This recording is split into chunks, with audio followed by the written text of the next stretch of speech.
There is a fine line between peace and chaos, and we love to explore that tension in every video. Watch as the pressure builds and the truth finally explodes in a burst of cinematic energy. Hit subscribe now and witness the breaking point for yourself. My nephew sent me an email at 11:37 on a Tuesday morning. The subject line was 4 words, effective immediately, your retirement. I read it once, closed my laptop, and picked up the phone. Not to call him, to call my attorney. By Thursday morning, he had left 38 messages I never answered. He thought removing me from my own company was going to be easy. He forgot that I taught him everything he knew about this business, which meant I also knew every door he thought he could walk through, and I had already changed every lock. Thank you for being here with me today. Before I get into this, I want to ask you something. Where are you watching from right now, and what time is it there? And have you ever had to make a decision that felt like cutting off your own arm, because it was the only way to survive? Leave that in the comments. I read every one of them. My name is Frank Calloway. I am 63 years old, and I live outside Nashville, Tennessee, in a house my late wife Ellen and I bought in 1998, when we still had more ambition than money. For 32 years, I ran Calloway Landscaping and Property Services. We started with one used truck, 2 push mowers, and a handshake with a property manager who gave us a chance on 3 apartment complexes in Antioch. Ellen kept the books on a yellow legal pad that first year. I was pulling weeds and planting sod 6 days a week while she worked her nursing job. We built it together, one client at a time, until Calloway had 11 full-time employees, commercial contracts across 4 counties, and a reputation that took 3 decades to earn. Ellen passed away 4 years ago. Ovarian cancer. She was 58. We had 31 years together, and I would give everything I built to have one more Tuesday morning drinking coffee with her at the kitchen table. After she died, I leaned on the one person who had been part of our lives since he was 9 years old. My nephew Kevin. My younger brother Dale was killed in a construction accident in 1997. Kevin's mother was already gone by then, substance problems that took her before Dale did. So Ellen and I stepped in. We never formally adopted him, but he slept in the bedroom down the hall from us for 9 years. We went to every baseball game, every school play, every graduation. When Kevin was 22, I brought him into Calloway as an assistant operations manager. By the time he was 30, he was running day-to-day operations while I handled sales and client relationships. I trusted him the way you trust someone you raised. Completely. Without question. That was my mistake. Her name was Diane Marsh. Kevin brought her to Thanksgiving 3 years ago. She was polished, well-dressed, confident in a way that filled every room she walked into. She asked smart questions about the business. She laughed at the right moments. I remember thinking Ellen would have liked her. That thought embarrasses me now. Within 6 months, Diane was at our office 3 or 4 times a week. She started sitting in on meetings with commercial clients. She began making suggestions about pricing structures, about which contracts to prioritize, about which employees were underperforming.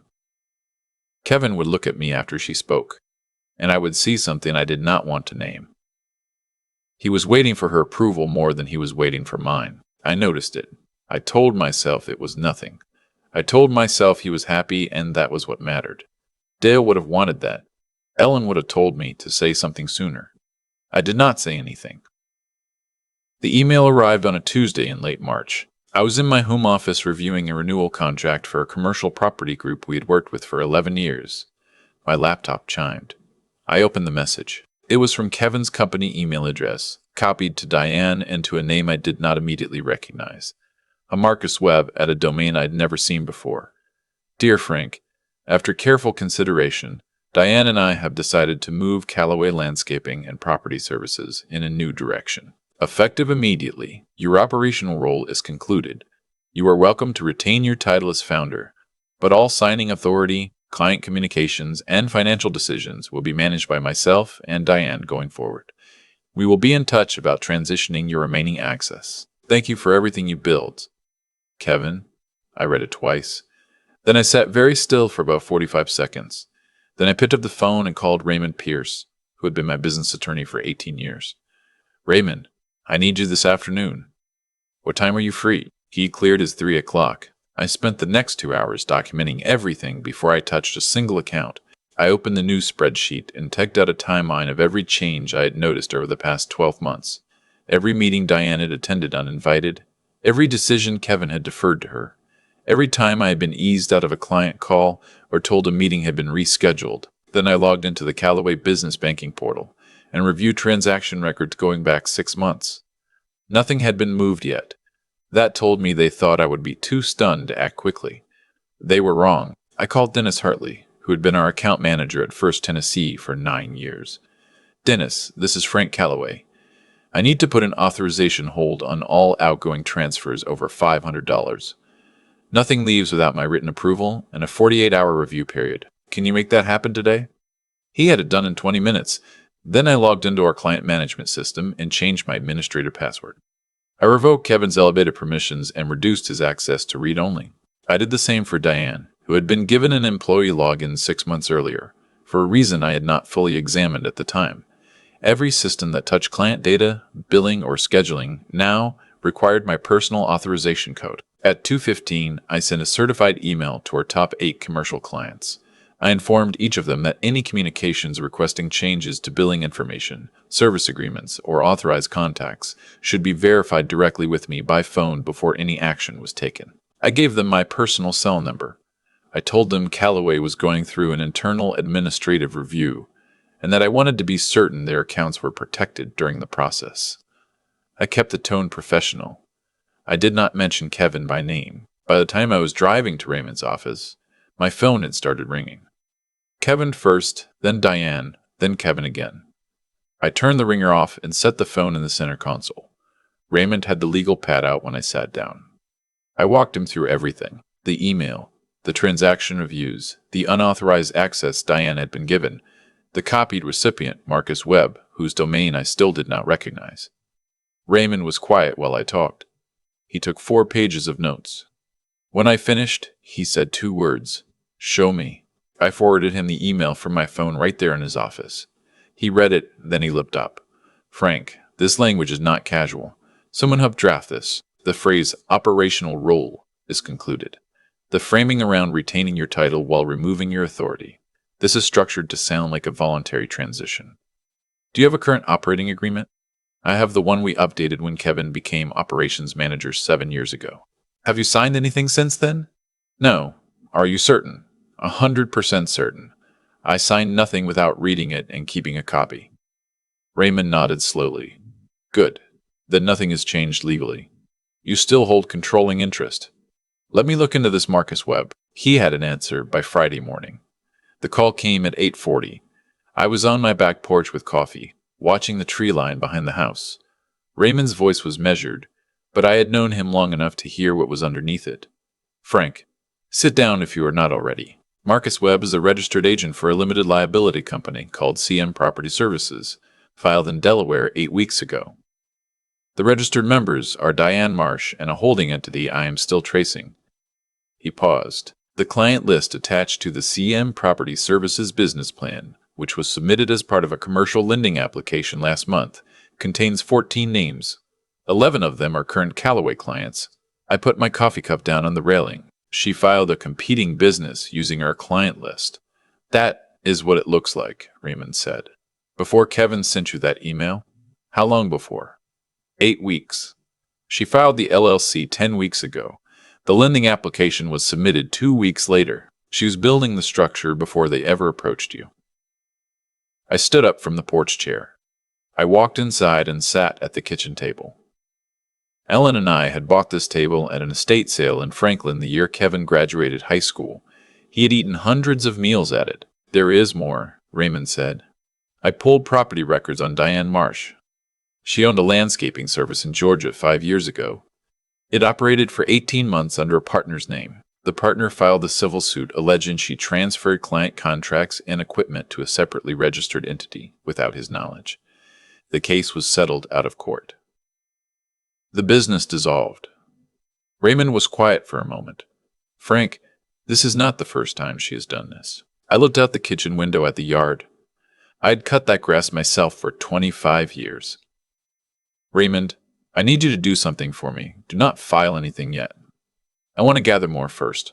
I want to understand exactly how far this goes before I make a move. Can you pull everything you can find on CM Property Services and hold it? Already on it. After I hung up, I sat at that table for a long time.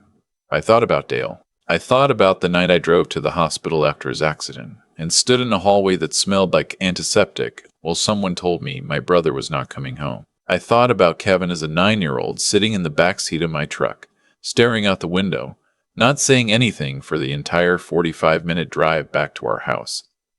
Ellen had made his bed up with fresh sheets. She had put a glass of water on the nightstand and a small lamp on so he would not wake up in the dark. I raised that boy. I called my employee, Terrence Webb, that afternoon. Terrence had been with Callaway for 14 years. He was my crew supervisor on our largest commercial accounts, and the person Kevin had the least contact with because Terrence reported directly to me.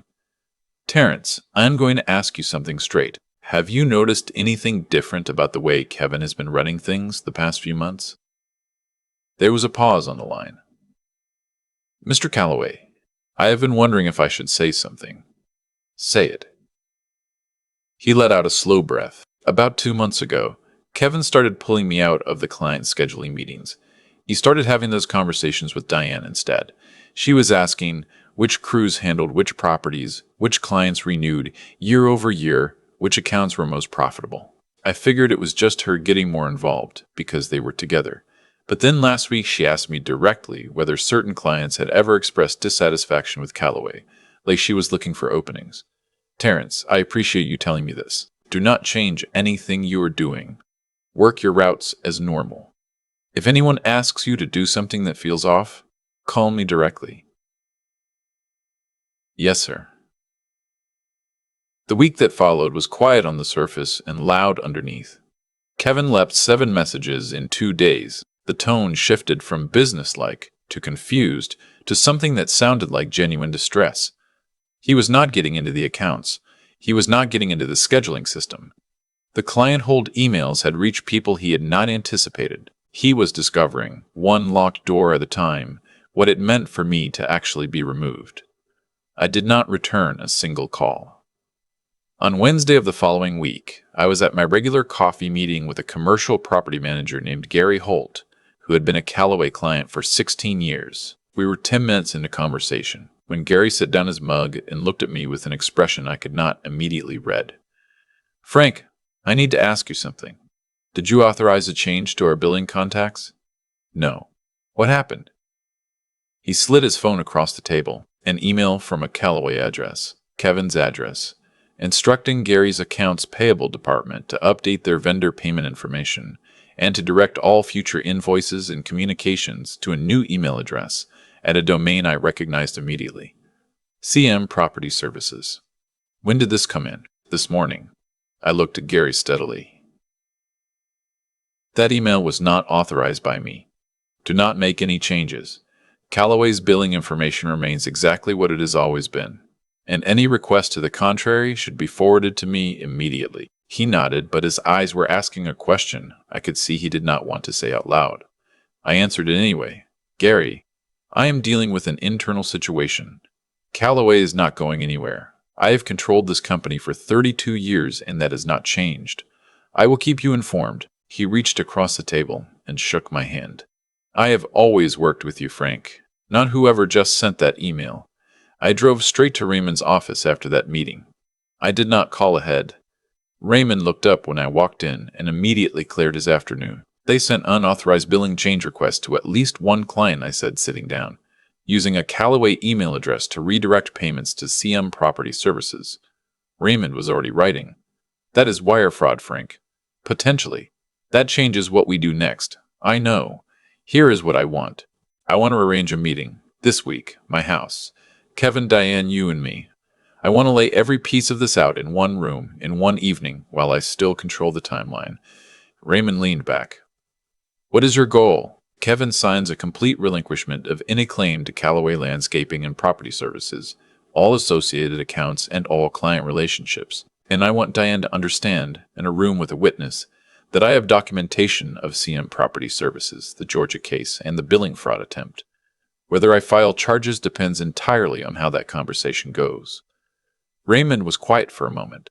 And Kevin, do you want him to know about Diane's history in Georgia? I looked at the window. Yes.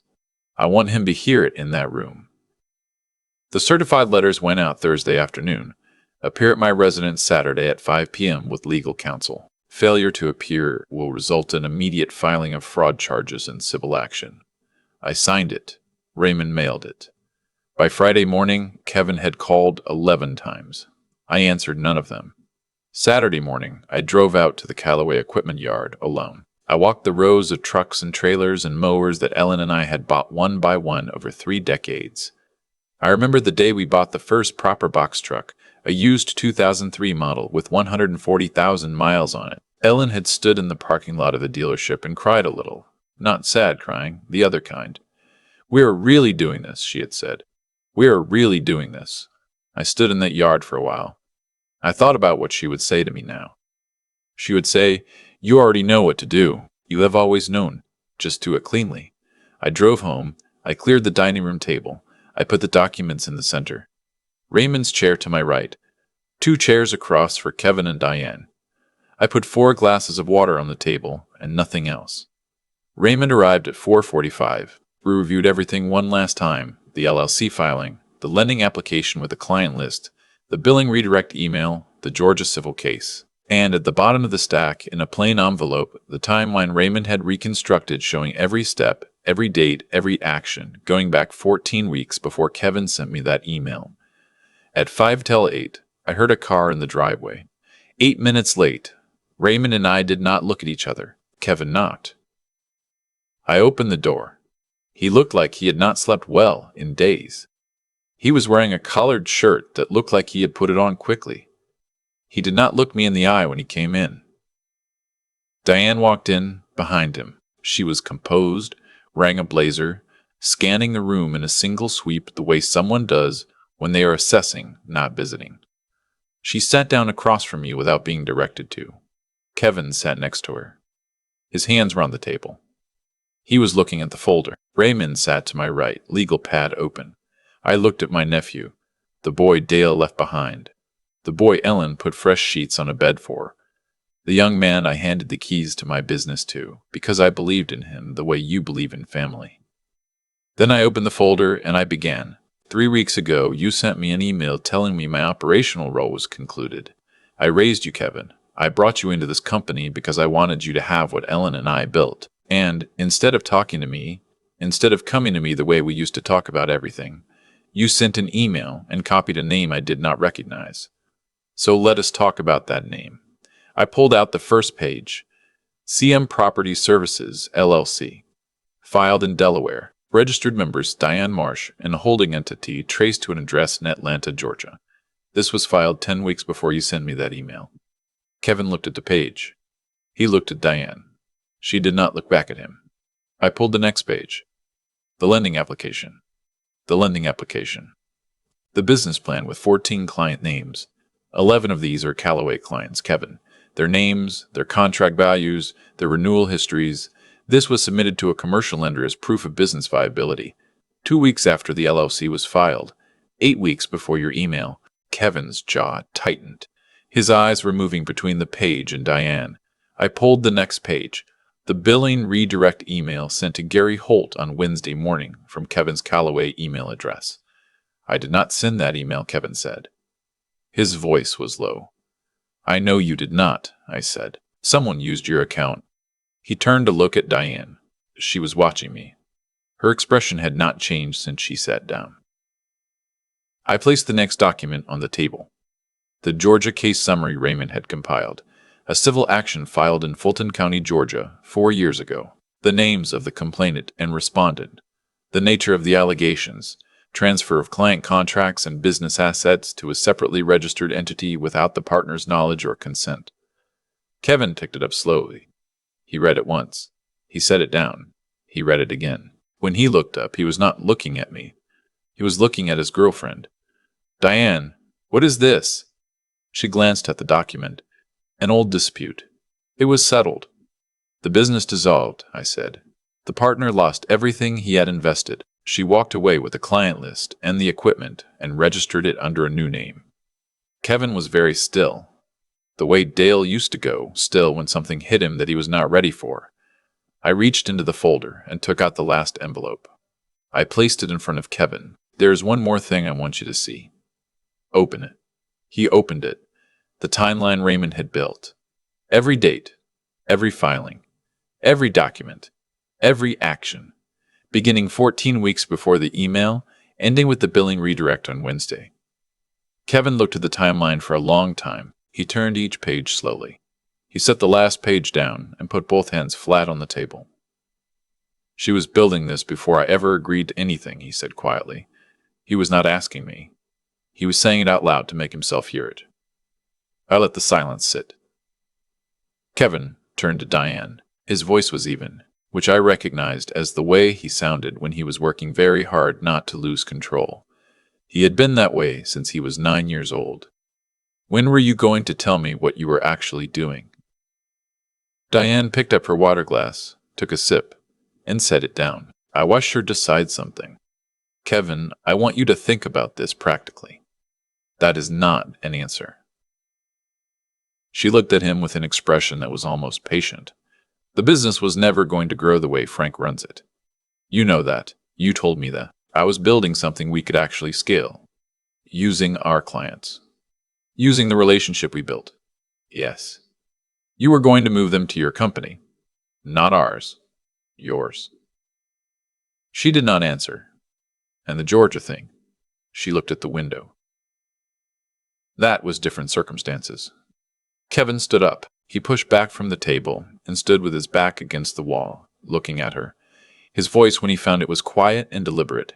"I told my uncle his role was concluded," he said slowly. "I sent that email because you told me he was going to block everything we are building. I went along with this because I trusted you. I thought we were building something together." Diane straightened in her chair. "Kevin, sit down." He did not sit down. "I went to him, Frank," he said, still looking at her. "I went to my uncle who raised me, and I told him he was out." He looked at me then, for the first time since he had walked through the door.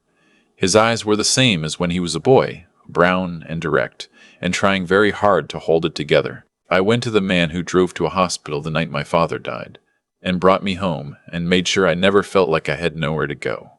And I sent him an email." He stopped. His voice had gone rough at the edges. "I did that for you, and you were already registering a company that I was not even a member of." Diane stood up. She straightened her blazer. She picked up her purse from the floor and placed the strap over her shoulder with the kind of deliberate calm that I now understood was not composure. It was absence. There was simply nothing there to disturb. "This got complicated faster than I expected," she said. She looked at me briefly. "You're sharper than Kevin said you were." She looked at Raymond. "I assume this goes wherever it goes." Raymond said, "That depends on decisions made in the next 48 hours. She nodded once, as if she were concluding a meeting that had run slightly over schedule. Then she walked to the door. Her heels were quiet on the hardwood. She opened the door without looking back. The sound of her car starting was very clear in the silence she left behind. Kevin stood against the wall with his arms crossed. He was staring at the floor. I let it be quiet for a minute. Raymond spoke first, in the measured tone he uses when he wants the room to stay calm. "I have documented this entire meeting. Every statement made here tonight is on the record and can be attested to in court if necessary." Kevin nodded without looking up. I looked at my nephew, at the grown man who used to fall asleep watching baseball in the living room while Ellen finished the dishes, at the person I had trusted without condition for over 2 decades. "Kevin, here's what happens next. You sign a full relinquishment of any claim to Callaway Landscaping and Property Services, all client relationships, all accounts, and all associated assets. Raymond will have the documents ready Monday morning. In exchange, I will hold the fraud filing in abeyance, meaning I will not file, as long as there are no further unauthorized communications to clients, no further access attempts, and no further activity from CM Property Services directed at Callaway accounts." He nodded again. "I need you to say it." He looked up. "I will sign Monday. Whatever you need me to sign." I held his gaze for a long moment. There was more I could have said. There were 24 years of things I could have said. I chose not to say any of them. Raymond will be in touch about the signing. You can let yourself out. Kevin picked up his jacket from the back of the chair. He walked to the door. He stopped with his hand on the frame. I'm sorry, Frank. His voice was barely above a whisper. I know that does not fix it, but I am. I look to not fix it. But I am. I looked at him. You know where you went wrong, Kevin. You stopped talking to me and started listening to someone who had different interests than yours. That is on you. You are old enough to have known better. He left. The door closed. The house was very quiet. Raymond sat with me for another 20 minutes while he packed up his files. He did not offer anything reassuring or unnecessary, and that was why I had trusted him for 18 years. He shook my hand at the door, told me he would call me Monday morning before the signing, and left. I walked back through the dining room and looked at the table. Ellen's table, the folders still open in the center, the glasses of water, the empty chairs. I washed the glasses, turned off the lights, and sat in the living room in the dark for a while. Not from sadness exactly, more like when you have been running for a long time and you finally stop and your body has to catch up with the fact that it is allowed to rest. Monday morning at 10:15, Raymond called. He signed, Frank. Full relinquishment. No negotiations, no conditions, no arguments. It is done. Callaway Landscaping and Property Services is yours, completely and permanently. Thank you, Raymond. I hung up. I sat at my desk in the office Ellen and I had built, looking out the window at the equipment yard. The trucks were going out on their morning routes. Terrence was in the yard doing a walk-through the way he did every Monday. The business was exactly where it had been before any of this started, except now I knew exactly what I had and exactly who I could trust. 3 weeks after the signing, I received a forwarded email from a commercial property manager in Murfreesboro. He had been contacted by CM Property Services with a pitch to take over his landscaping contract. The email was from Diane. She was already moving to the next one. I forwarded it to Raymond. He sent a formal cease and desist on Callaway letterhead, citing the documented evidence of prior unauthorized use of proprietary client information. We did not hear from her again after that. I cannot say what happened to her or where she went. I stopped following it. Kevin, from what I heard through mutual acquaintances, moved to a property management job in Memphis, working for someone else. He did not try to contact me. I did not try to contact him. Some doors close, and the right thing is to let them stay closed for a while, maybe forever. I do not know which this one is yet. Maybe I will know in a few years. Maybe I will not. What I know is this. I still drive out to the equipment yard on Saturday mornings. I still fix small things myself when I can. I still call the long-term clients personally when their contracts come up for renewal, because that personal relationship is the reason they stayed with us for a decade or more, and no spreadsheet or slick pitch from a Delaware LLC is going to replace it. Last month, I was resodding a corner section at one of our oldest commercial accounts, a senior living campus we had managed for 19 years. The facilities director came out with a cup of coffee for me and watched me work for a few minutes.